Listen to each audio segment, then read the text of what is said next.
I'm David Belcher. I used to be a music critic with the Herald, but I'm all right now, I think. And as per usual, I am in a room full of people who know much more than I do. So if I make any errors, probably they'll be deliberate. There may be prizes later. Don't shout out any corrections. Come and see me later on. But we're here to celebrate, promote, recognise the work of Harry Papadopoulos. And Harry is here tonight. We'd like to...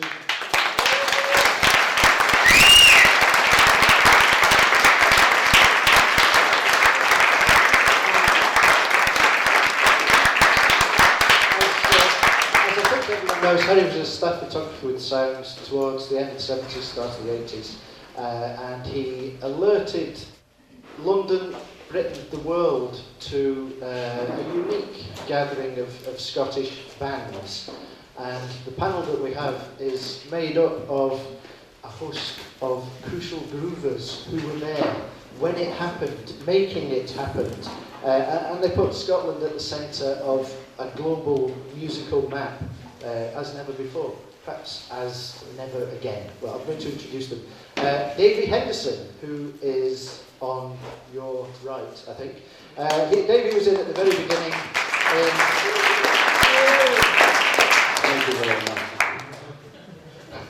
Davy was in at the beginning as a fire engine, inspired by having seen Subway Sect and The Clash in Edinburgh in 1977. I think. The Slits and the Buzzcocks. Davy was also leader of Win, Nectarine #9, and currently The Sexual Objects. And Cucumber is, I think, his most recent album. Yes. On Creeping Bent, came out in 2010. Actually, it's an Action Spaz, which is a Hamburg, a label from Hamburg. I couldn't actually pronounce it properly, which is why I said Creeping Bent, sorry. Stephen McRobbie of the Pastels, who formed in 1982, 30 years of the Pastels. And Stephen and his assorted cohorts have inspired, advised, dare I say, mentored most of Glasgow's better, more interesting bands of the past 3 decades. And Stephen and Pastels still operate their own geographic music label through Domino, and they also operate one of Glasgow's finest record retail outlets, Monorail, not far from here. If the owner of Love Music Queen Street is here, then Love Music Queen Street is also a great record retail outlet. Out of deference to Stephen, I've not used the term indie at any point either. Mr. Douglas MacIntyre on my right.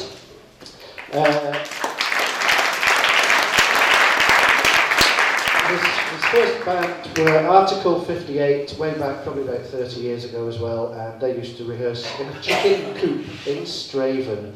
And I interviewed Douglas 30 years ago in his bedroom at his mum and dad's house in Straven for a fanzine that I ran, and nothing has changed other than you are back in Straven, I think, aren't you? Sandsford, actually. Okay. Near Straven. Onwards and upwards. And Douglas has played with everybody, but I think he's done sessions with everybody, Love and Money, Subway Sect, and he's run Creeping Bent, a fabulous record label, for almost 20 years, and he has latterly worked at Stowe College teaching on the music industry management course.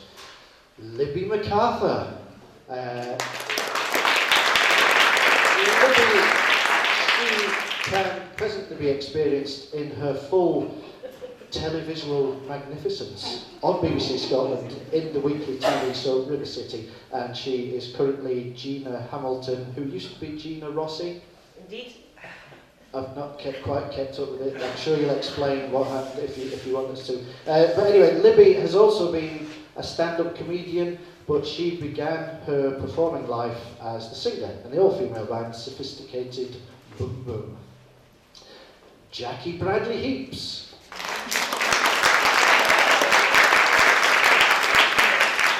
Jacquie was the drummer in Sophisticated Boom Boom and then his latest flame, and she is now a frontline performer in just about the toughest arena of them all, secondary education. She is an English guidance teacher at Cold Glen High School in East Kilbride, But Sophisticated Boom Boom, from my memory, they were on the first episode of The Tube on Channel 4, and I think they featured as part of a lengthy feature on the Hellfire Club in Glasgow, which Jacquie co-founded, which again from memory was in a grotty basement in Carnarvon Street, a stinking basement in Carnarvon Street. That's tonight's panel, and it's going to be a conversational evening. I've got a number of vague, and you may recognise them as hackneyed questions for everybody. I hope that all the panellists are just going to generally chip in. I'm not going to be doing like a mastermind style individual grilling of everybody. There's going to be a general question and answer session at the end. If you can think of questions, save them to the end. And the evening is going to culminate at the very end in I think a relatively brief acoustic set by vocalist Leo Conde of the Low-Mips. And he will be accompanied by guitarist Malcolm Ross. Malcolm is formerly with Orange Juice, Joseph Day, Aztec Camera, and I think drummer Ian Stoddard, Once of Win, will also be on hand. They'll be playing 3 songs. They'll be playing 3 songs from their collaborative album from 2009, The Low-Mips and Malcolm Ross. 5 stars, Scotland on Sunday, copies available for sale over there, along with a range of other mementos of this evening. I'm going to start with a photographic question as a kind of an icebreaker for everyone, and we're all going to be kind of switching microphones between each other because we don't quite have enough. But I'm going to ask people a photographic question. Which is your favourite Harry photo, and why might that be? If you can organise yourselves to answer in whatever order you want to answer it. Your favourite Harry photo from the exhibition, and why might that be? My favourite, one of my 2 favourites, is a picture of Harry himself, with the X-ray specs badge at the door. I love that jumper, Harry. I've still got it. I want it really. And also the Tracy Pugh picture of Tracy Pugh in the birthday party, because his look was just so contradictory to everybody else at the time, and to me, I wanted that look. I'm still striving for that look. I can get that moustache when I try. That's my favourite. I can get that moustache as well. My favourite one is the Cuban Heels, the one with Johnny Malarkey wearing those pants with all the pleats. And Ali Mackenzie looking so young. I love this, it takes me right back to just how young we all were, and of course we didn't think we were that young, we thought we were all sorted and stuff. I remember seeing Johnny and the Self-Abusers and John Malarkey singing in the Doon Castle before it was the Village, if anyone here from the south side knows the Village. Before that it was the Doon Castle. And that was just pre-Simple Minds. Jacquie and I used to go see Simple Minds every Sunday night at the Mars Bar. So I love that one because it just makes me laugh so much. My favourite is definitely the Doom Boys picture at the front. Because, I mean, for the Hellfire Club, Davy Henderson was the real founder of the Hellfire Club, and the Dream Boys just exploded in that place and exploded in the Mars Bar and were truly inspirational. And actually, our first ever gig was supporting them in the mice, in the Maestros, in the Dream Boys. And they're just so theatrical, and we copy them. We did. Great film. Yeah. Well, the Pastels were latecomers, and I was actually surprised that Harry had photographed us. But I love that photograph of Orange Juice and Nardini's. I think it just captures the kind of magic and power and kind of just how great they were, four kind of great looking guys with a really great look, and Nardini's looks great there, and I love that one, but I just think the overallness of the work's just incredible. I think there are so many brilliant photographs as well. I love the Jazz and Tears photographs, and you giggle. Probably Vic Goddard photographs are my favourites just because it's Vic, and particularly that one up there. It's like Vic and his Frank Sinatra period, and it's just such a great evocative photograph, I think. But they're all amazing. The Aztec camera with their pipes. EK's okay. I think it was Mr. Ken McCluskey. Could we all have some applause for Mr. Ken McCluskey then?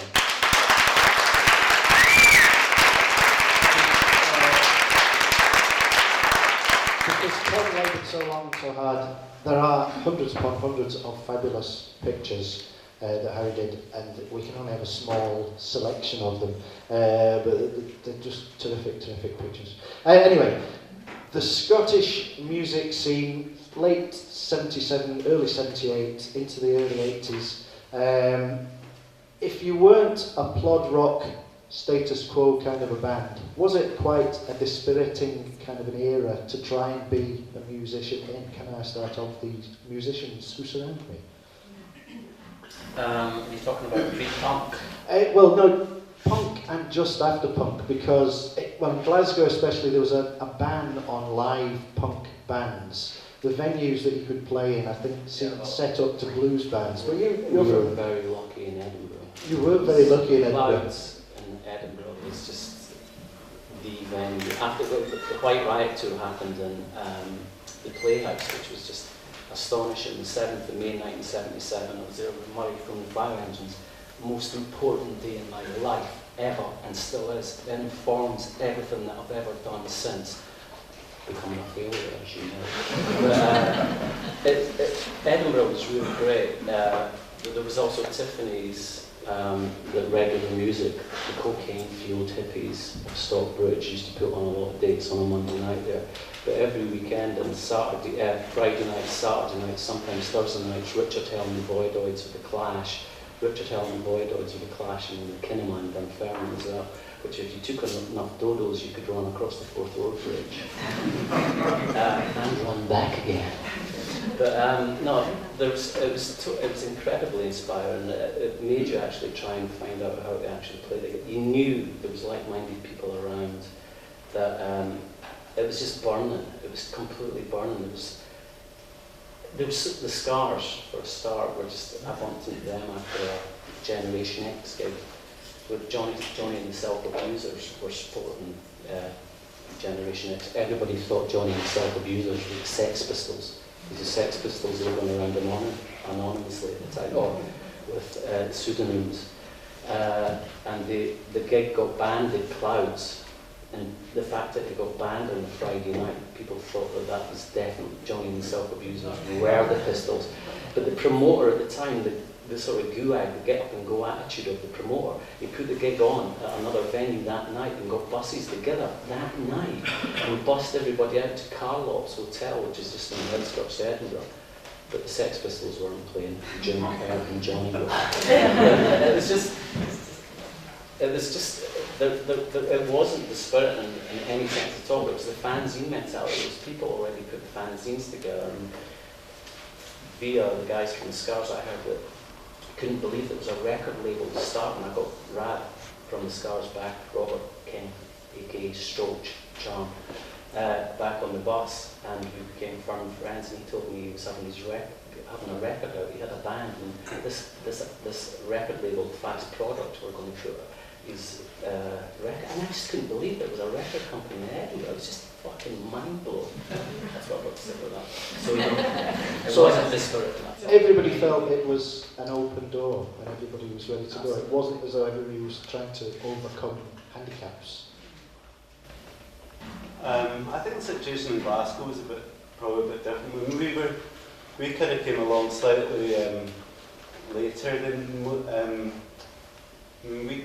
when we started Orange Juice. We were just about still going. I remember a fantastic Orange Juice Fire Engine show at the Mayfair, I think, and that was really inspiring for us. And then there was the Hellfire Club in Glasgow, and we rehearsed there, like a lot of the groups did, and groups like Sophisticated Boom Boom and Strawberry Switchblade were kind of friendly and helpful, but people running the venues often weren't that friendly or helpful. You know, they were about the bottom line, kind of just make money, and it wasn't a super supportive network. There was a kind of, there were a bunch of friends that would help each other, but it wasn't that kind of overall kind of goodwill kind of thing. And we would play shows. We opened for the Raincoats and the Nightingales, I think, and there were a lot of people came along to see us, and we didn't get well treated at all. And so I think in Glasgow, like, there was the kind of, Glasgow didn't want the punk thing really. They, you know, tried to kind of stop it, so it kind of decamped to Paisley for a while.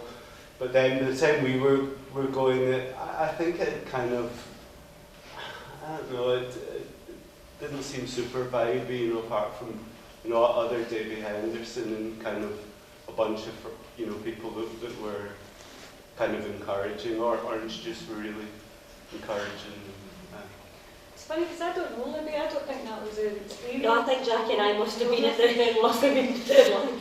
I think since we saved up for that for Feast at Organ, for McCormack's. I was trying to remember how much... We were both at school in Castlemilk together, and we decided we wanted to be in a band. And I think I was about 14 and you were 13, something like that. 6. So basically, by the time we were 15 and 14, we had Saturday jobs illegally, and I think we paid a lot of money for that for a piece of organ. I think it was 60 quid, which was like an absolute bloody fortune in terms of pocket money, and we were poor. So we didn't get money off parents and anything like that. They didn't give you money. We had parents that you just didn't get money off, you know.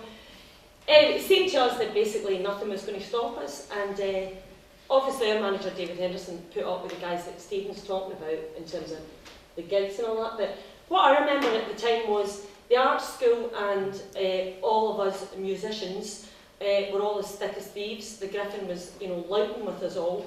You could go to a gig every single night if it wasn't the Amphora or His Nibs or the Art School or the Victoria Cafe or the Mars Bar or Maestro's, or there was a gig on every single night, and we did go to a gig so most nights, didn't we? I mean, you just, how soon can you get out your school uniform and put on makeup basically? Jacquie and I used to hang about Equi and St Street before we were old enough to get into pubs and stalk Jane and David Henderson, basically, and try and get them to notice us by wearing eyeshadow that went into your hairline and the brightest green we could. You remember it, don't you, Trisha? Yes, you remember that. But basically, it just seemed that there was no hurdles, and I don't know, maybe in your teens you don't even notice the hurdles, you just leap right over them. But we were going to be an all-girl band. I don't even think we thought about being an all-girl band that much. No. We used to say things like, well, we've always been girls, so we're not really that taken with it, you know, as a big deal. And I think we totally underestimated that there weren't that, you know, there were the Cardigans, you know, what were they called? The twin sets. The Cardigans, I was close. The twin sets in Edinburgh, they were girls. And there was a sort of scene in Edinburgh as well. There was, in Coburn Street, there was the Wigan Pen, which is a pub at the bottom of Coburn Street. And they had gigs on Thursday, Friday, Saturday of local bands. First time I ever saw TVR, who became Joseph K. If they ever get back together again, I think they should call themselves TVR. Anyway, that's something I'll talk to Mark a little bit about.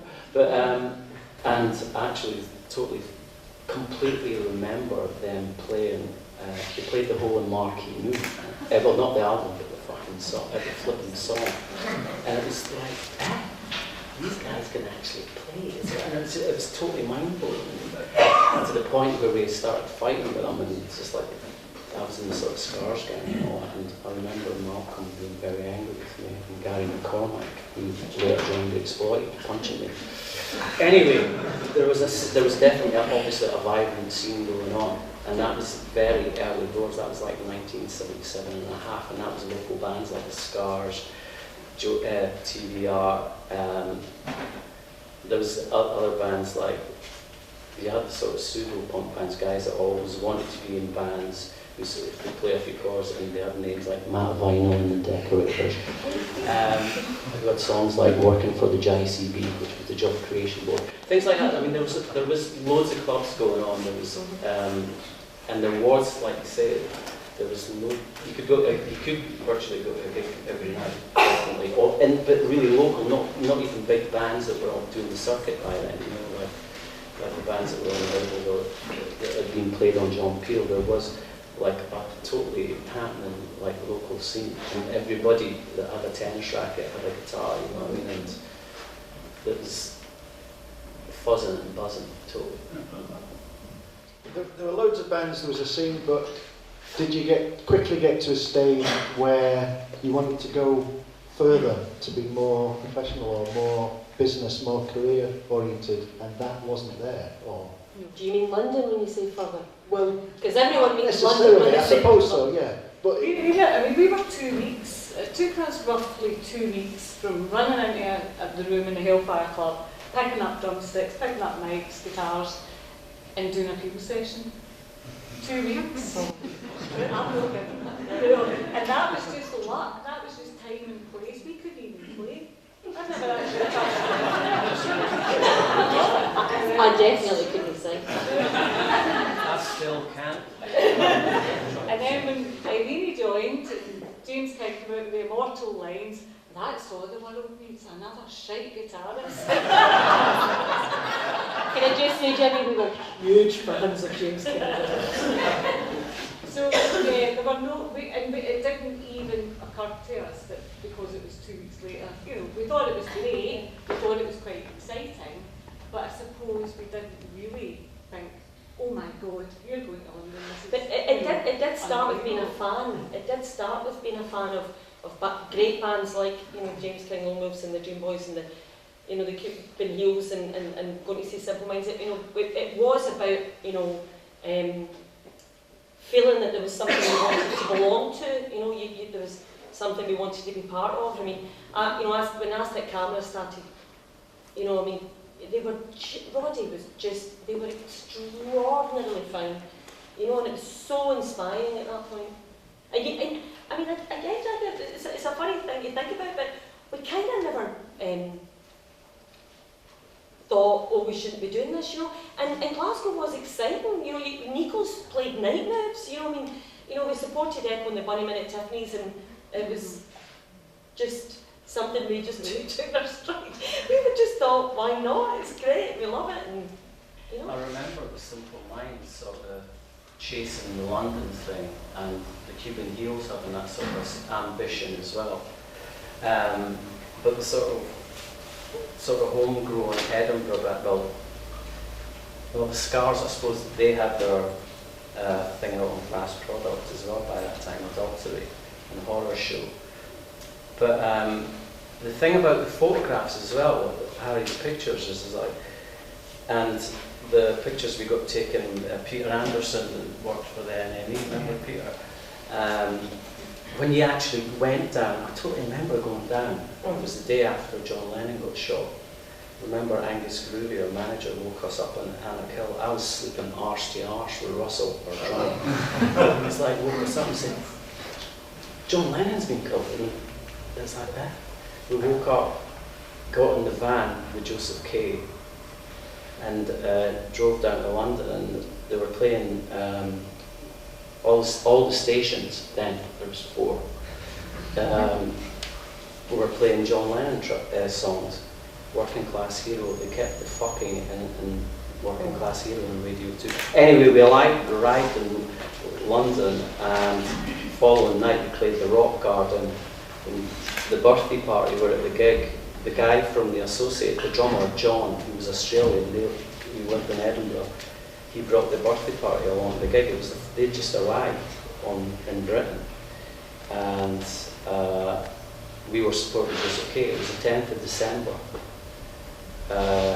1980. Thursday night, I think.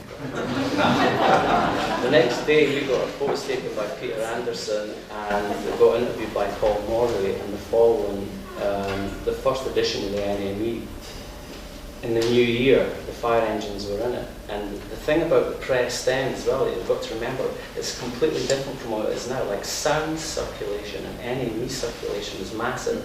And there was a centralisation, like the John Peel thing as well. It was like,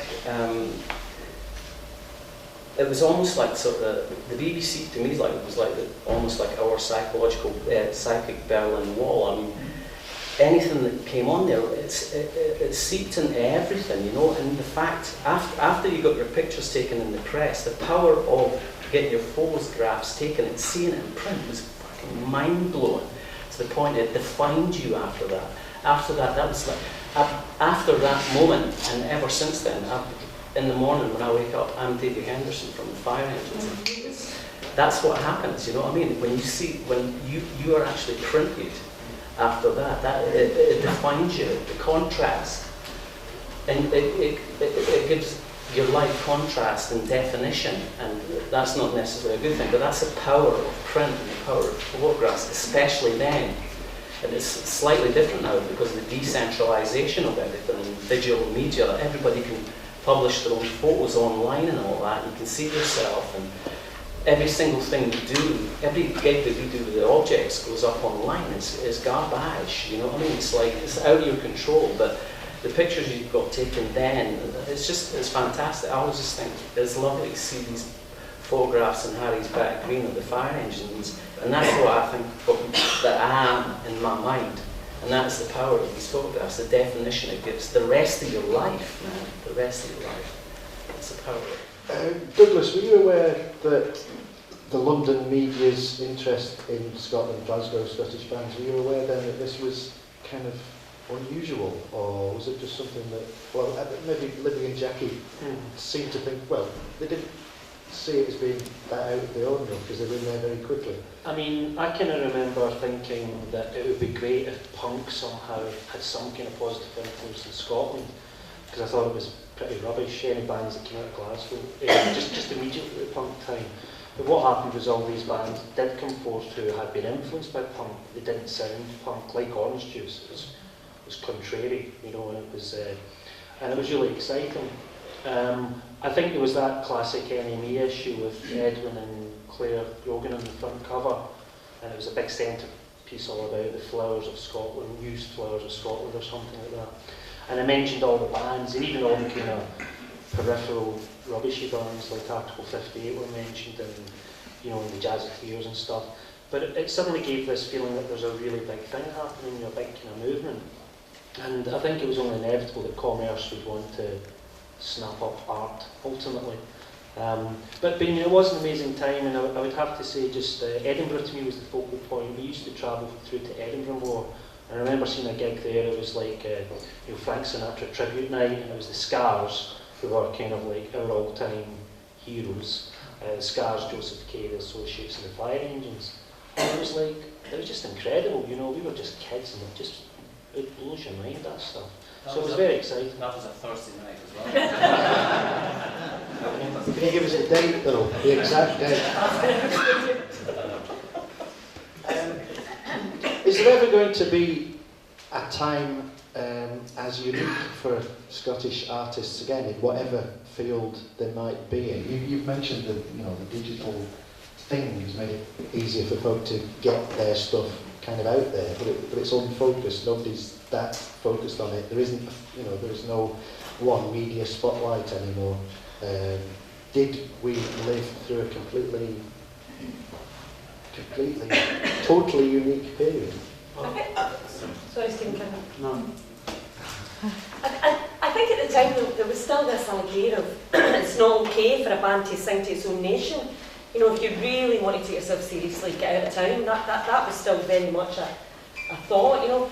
I mean, when we did the Tube, Claire was on with us, Claire Brogan, and was asked to give us advice as an up-and-coming young band. And Claire's advice was quite simple: get out of town, you know, pack your bags and go to London or forever hold your peace. And it really was what she was saying. She was saying, if you want to get signed up, if you want to do a record deal, you can't do it in Glasgow. We couldn't do it in Glasgow. We had to go. And of course we were all being quite Welsh at the time, and I was going, well, she can advise all she likes, but I'm staying in Glasgow. and being cheeky and stuff, but we really thought, why would, I remember spending my 21st birthday in the back of a transit coming up from London. Who did we support? It was Heaven in London. And Howard Devoto was there, remember? Vaguely. We saw Howard Devoto. Massive for them. So we did the gig in London, and we drove all the way down in it. We had no money, so Davy drove all the way down in a transit, and I was still got up to a bass drum, as opposed to somebody else's drum. And the way back, I spent my 21st birthday in the back of a transit all the way back up to London, and it was a great gig, but we were all very happy to get back to Glasgow. And I don't know, maybe we were naive, but we just thought this was the place to be, and if it meant going to London, then tough, we weren't going, It's sophisticated when we never got signed, and that is the thing. We did 3 team sessions in total, so, the Tube. And the Tube, and we did Sporty gig on the band. We did a couple of TV things, but A couple of TV. they never explained afterwards that, oh, well, we thought you were signed to that record label, we thought you were signed to that. But somehow it just sort of slipped through the net. Either that or we were rubbish. There's also a sort of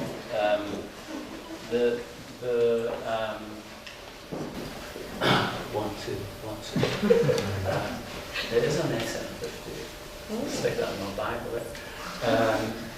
The music press gradually came north as well, and sort of from London came Manchester, done Sheffield, done Leeds. I don't know if they've done Newcastle actually, but it gradually came north.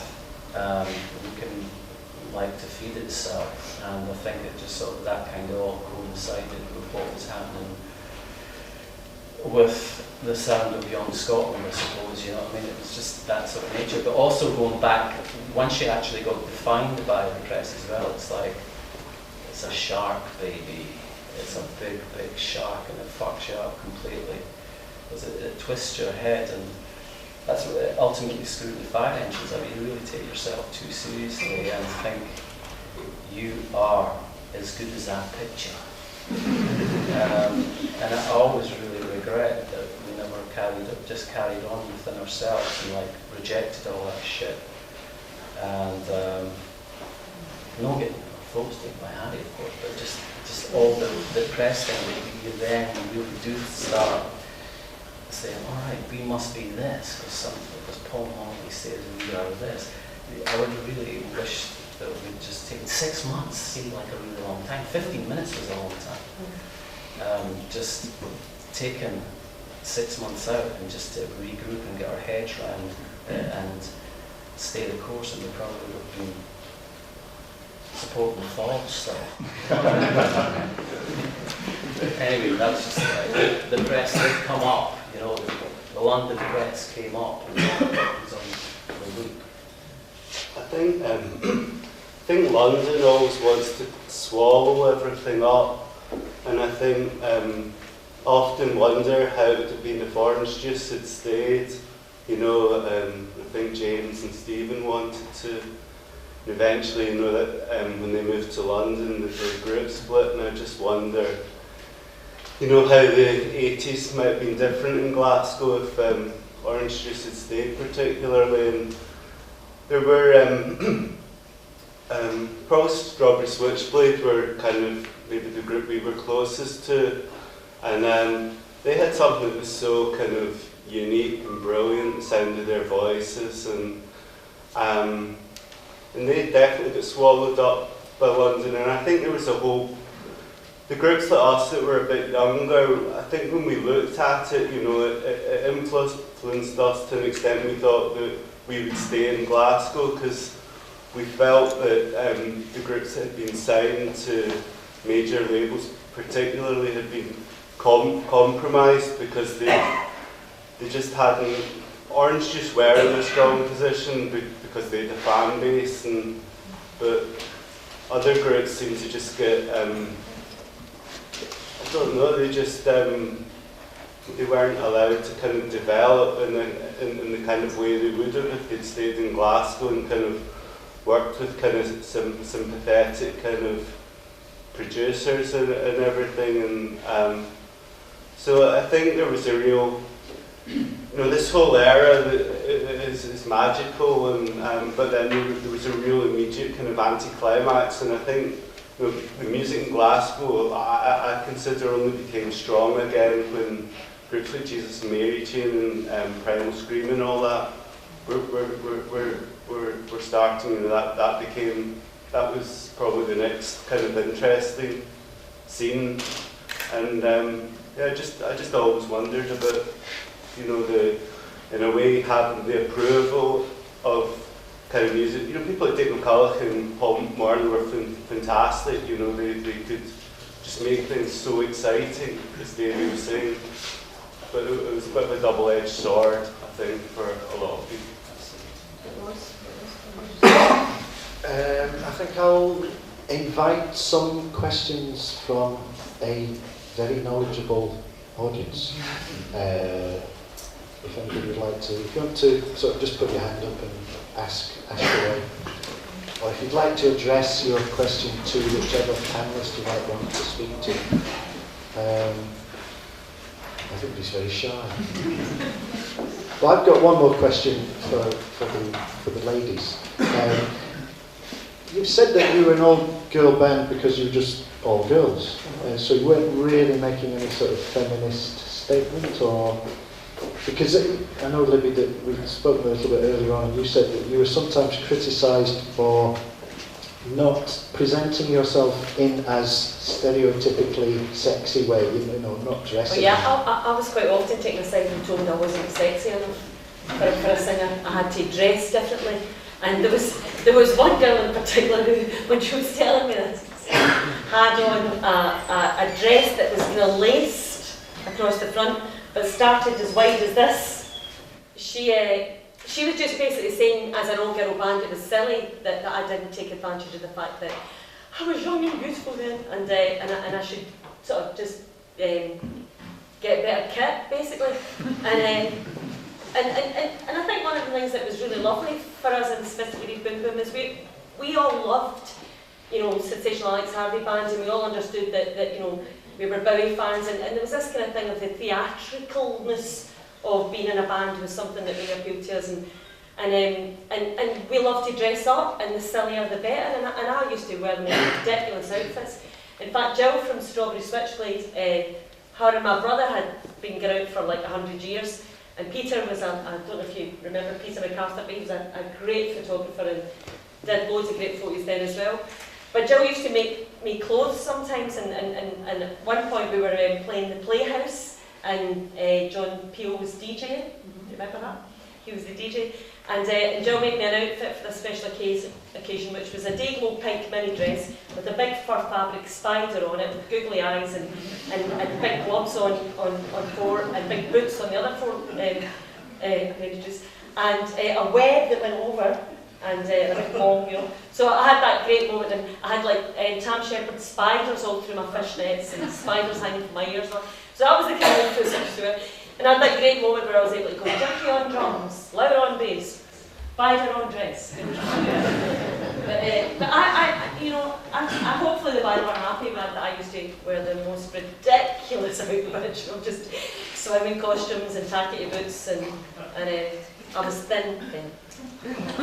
But no, that was what we were about. We were about, we were the kind of ABC of pop music. We sang love songs. We were way ahead of Adele. All our songs were about unrequited love, and we knew that was a strong position. We knew that it was better to have loved and lost than never to have loved before. So So all we sang about was a broken heart, really. That was all our songs were about getting chucked or getting rejected, and we knew that was the powerful stance, because it's much better to love than and get rejected than the other. So basically, we were a bit fun, and so therefore I think the singer dressing up in a silly way was appropriate. Funny, sweet, clownish, self-effacing and theatrical, as you have described. That's what's Has anyone got any questions? I always thought that, when bands in that sort of era, they went to London, was one of the major reasons they went to London because there was any recording studios here. Well, there were studios. There was Saba. and the Hellfire Club. And Callum's place in Pen Caitlin, where Orange Juice recorded and Fire Engine recorded. I forget what Castle Wolf's Planet as well. Wolf's Wonderful Planet. And the one opposite Queen's Park, remember that one in the lane? What's that called? Park Lane. Park Lane. You're right, I did go there. I would go. We did go. I mean, it's not different today. You know, I mean, there's a huge big conversation about River Centigo Network, and it's just the same thing. Of, you know, Scotland's wasted on the Scots. You know, it's one of those, like, youth's wasted on the young. You know, often like Scotland's wasted on the Scots. It's a strange thing, but for me, this is one of the most exciting, dynamic, cultural places on the planet, and still there's that thing of everything's London centric, and that's the way it is, and it's daft. There was also a circuit then that every band basically done throughout the country. You play. There was maybe about sort of 14 dates in every sort of city, major city around the country. Obviously, one of them being London. If you were lucky or were asked, you would go and do a peel session as well. Yeah. So the peel session was sort of set up, and then you do your sort of interview with the NME, then you do your gig, and then come back up the road again to sort of work your way down. And there was a definite circuit of clubs that existed for about 3 or 4 years. But do you think like nowadays it's actually easier just to make it here without actually going on? I don't really think there is any music industry anymore, is there? So it's all changed. It's just you do it for your own bedroom. Yeah, you Yeah. can fail gloriously from your own bedroom just as easily as messing around in London. Yeah. Not in bed, of course. Well, of course not. Upright at least. Any more questions? Or oh, sorry, right, okay. For Davy and Stephen, what keeps the pair of you motivated? That's 3 decades now or so. What keeps you motivated to keep producing music and doing it all after all this time?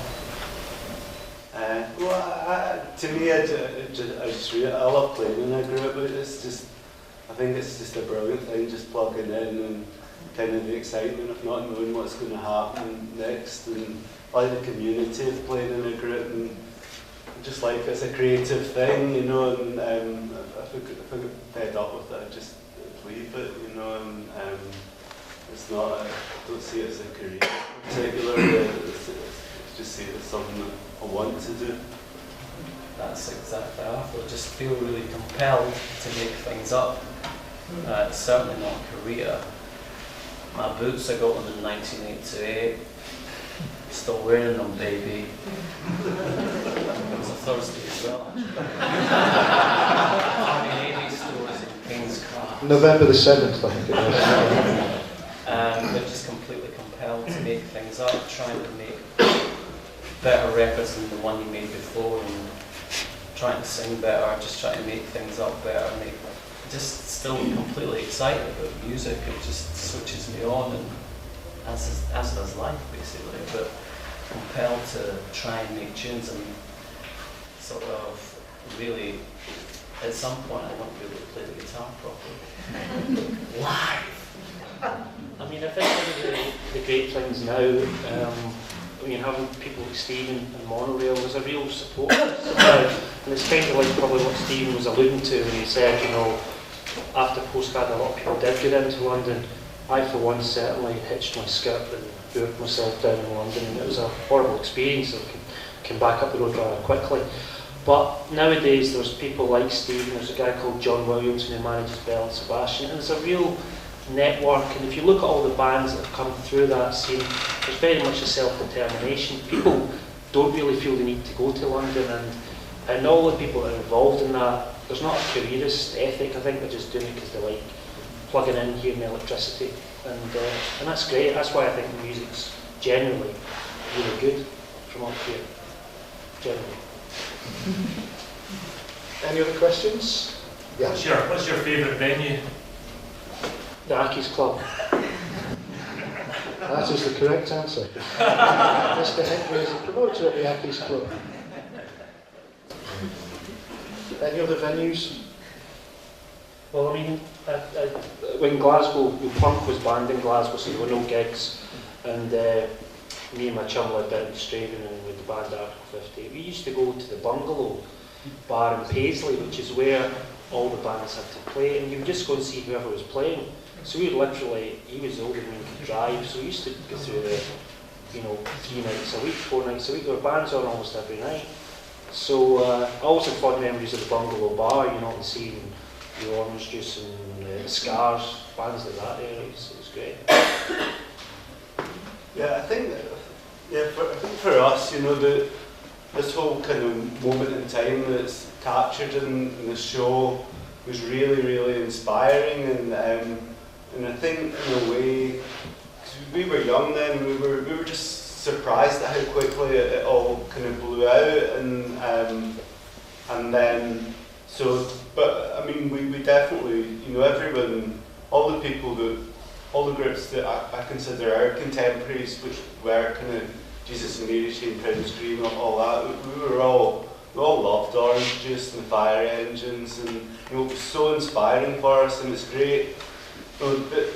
This is a collection of work, even like the Glasgow, Edinburgh kind of Scottish stuff in itself is fantastic, and then when you add on all the stuff that Harry shot in London when he was with sound, things like, we came by the show, was with Lawrence from Felt, and he was so excited to see that Harry had shot him.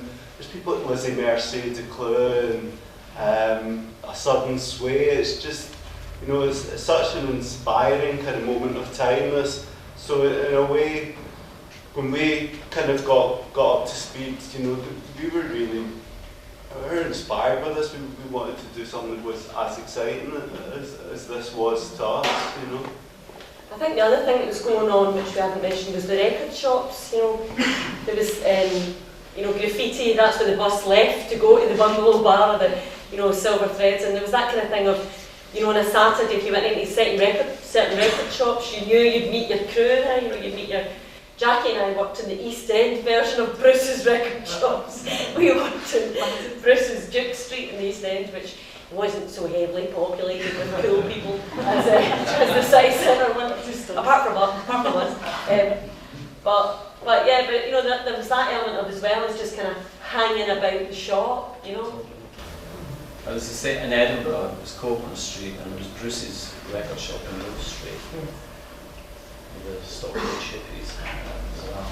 And Hotlicks in Coburn Street was just a total hangout for all the punk rockers. And also the Bible shops.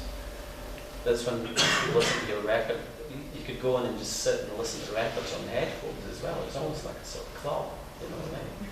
So yeah, the record shops were very important. And also another thing as well, the thing is Ultra Strike, we weren't really young when all this kicked off. I mean, I was like 19. Some, like Billy Mackenzie, you seemed like an older guy, but he was like 22. And they were, honestly, the associates, I saw Joseph Capelin, the associates at the Health Centre in Edinburgh, and that was just mind-blowing. That people came up with music like that, these older guys, that was going somewhere else. They actually done a Bowie cover, they done Boys Keep Swinging, that was just like, somebody's actually attempting to do that. It was really taking things to another level, both of those bands, I think. But I just wanted to say that the age thing, we were really, really, really, really young, totally, and still aren't. And on a Thursday, you would never miss Top of the Pops. I mean, when the associates, when Party Fears 2 was on Top of the Pops, it was just one of the most exciting things you'd ever seen on telly. It was better than Bowie on Mark Bolan's show, it was just... Well, but I had to run home from school, I remember then I was 14. But things like, I remember, Davy, we were driving a transit back from somewhere, and it was nearly Top of the Pops time on a Thursday in a motorway.